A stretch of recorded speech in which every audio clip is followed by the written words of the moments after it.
Welcome back to my YouTube channel. आज हम biology के first chapter fundamental of unit life के parts of cell के बारे में पढ़ने जा रहे हैं। उसमें हमने न्यूक्लियस तक सारे पार्ट्स कंप्लीट कर लिए थे। आज हम साइटोप्लाज्म के बारे में पढ़ेंगे। साइटोप्लाज्म क्या है? हमारे पास parts between plasma membrane and nuclear membrane. किसके बीच में होता है? ये प्लाज्मा मेम्ब्रेन और न्यूक्लियर एनवलप के बीच में होता है, ठीक है। और ये जो साइटोप्लाज्म है वो किससे मिलके बना होता है? साइटोसोल से।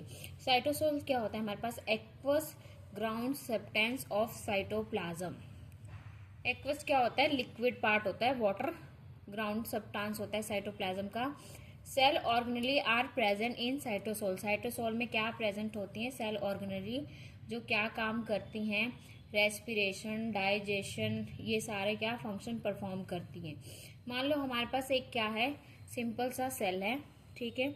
ये उसकी क्या है? सेल मेम्ब्रेन है, और ये उसका न्यूक्लियस है। और जो किसके सेल मेम्ब्रेन और न्यूक्लियस के जो ये आसपास पार्ट है उसको हम क्या बोलेंगे? साइटोप्लाज्म बोलेंगे, ठीक है।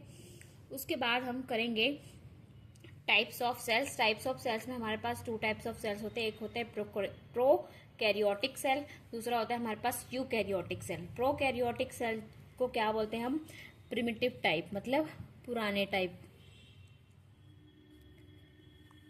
और जो यूकैरियोटिक सेल होते हैं वो क्या होते हैं? ट्रू कैरियोटिक का मतलब होता है न्यूक्लियस, यहाँ भी प्रिमिटिव न्यूक्लियस, ठीक है। मतलब कि जो प्रोकैरियोट्स होते हैं उनके पास कैसा न्यूक्लियस होता है? प्रिमिटिव टाइप का होता है। और जो यूकैरियोट्स होते हैं उनके पास कैसा होता है? न्यू टाइप का न्यूक्लियस होता है, ठीक है। अब हम इनके बीच में क्या देख लेते हैं? कंपैरिजन। प्रोकैरियोटिक सेल और यूकैरियोटिक सेल में हम डिफरेंस देखते हैं। फर्स्ट क्या है हमारे पास? साइज कैसा होता है? स्मॉल होता है। कितना होता है? 1 to 10 माइक्रोमीटर। और जो यूकैरियोटिक सेल का साइज होता है वो कैसा होता है? 5 to 100 माइक्रोमीटर, थोड़ा सा लार्ज होता है as compared to prokaryotic cell, ठीक है। जो न्यूक्लियस होता है प्रोकैरियोटिक सेल में वो एब्सेंट होता है, मतलब प्रेजेंट नहीं होता है। और यूकैरियोटिक सेल में न्यूक्लियस क्या होता है? प्रेजेंट होता है, ठीक है। न्यूक्लियोलस एब्सेंट होता है प्रोकैरियोटिक सेल में, न्यूक्लियोलस प्रेजेंट होता है यूकैरियोटिक सेल्स में, ठीक है। हमने इन न्यूक्लियस और न्यूक्लियोलस के सारे क्या पार्ट्स हमने पिछले जो वीडियोज है उनमें डिस्कस किए हुए हैं। जो प्रोकैरियोटिक सेल होते हैं उनमें जो सेल ऑर्गेनेल्स होती हैं वो क्या होती है? एब्सेंट होती हैं।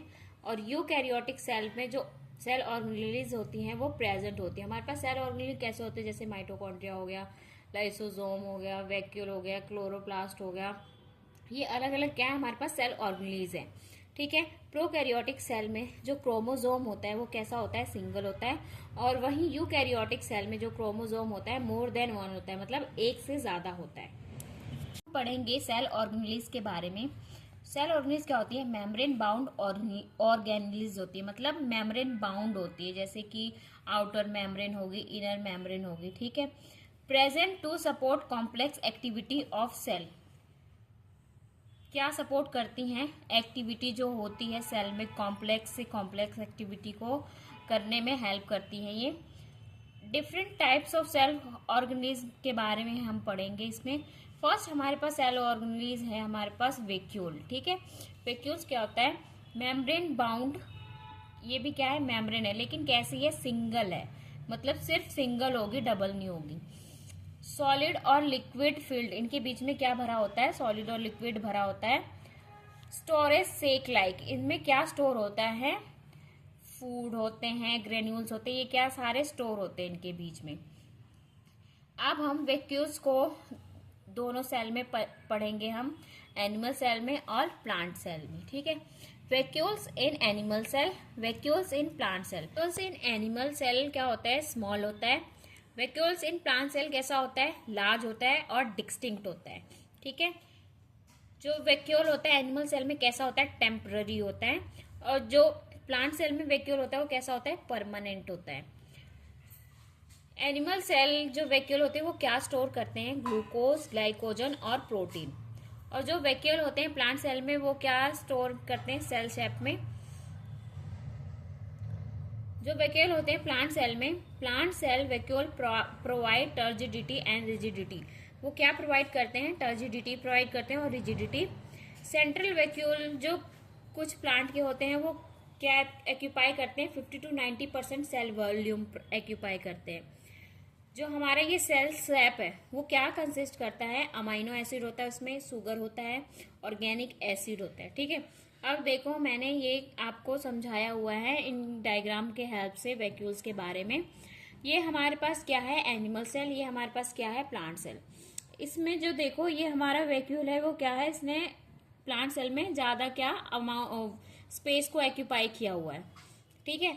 और जो ये हमारा एनिमल सेल है उसमें बहुत ही क्या है, ये स्मॉल है वैक्यूल। ये जो हमारा प्लांट सेल है उसमें क्या सेल मेम्ब्रेन यहाँ पे प्रेजेंट है, और यहाँ एनिमल सेल में भी सेल मेम्ब्रेन प्रेजेंट है। प्लांट सेल में हमारे पास सेल वॉल है, लेकिन इसमें एनिमल सेल में सेल वॉल नहीं है, क्योंकि सेल वॉल क्या होती है, एनिमल सेल में एब्सेंट होती है। इसके बीच में हमारे पास एनिमल सेल में माइटोकॉन्ड्रिया प्रेजेंट है, इस प्लांट सेल में भी माइटोकॉन्ड्रिया है। इसके भी क्या है, न्यूक्लियस प्रेजेंट है सेंटर में, किसमें, एनिमल सेल में, और प्लांट सेल में भी न्यूक्लियस प्रेजेंट है। साइटोप्लाज्म हमारा प्रेजेंट है, किसमें, एनिमल सेल में भी और प्लांट सेल में भी, ठीक है। क्लोरोप्लास्ट हमारा प्रेजेंट है किसमें, प्लांट सेल में, लेकिन ये एब्सेंट है किसमें, एनिमल सेल में। Chloroplast only found in plant cell. Okay, thank you.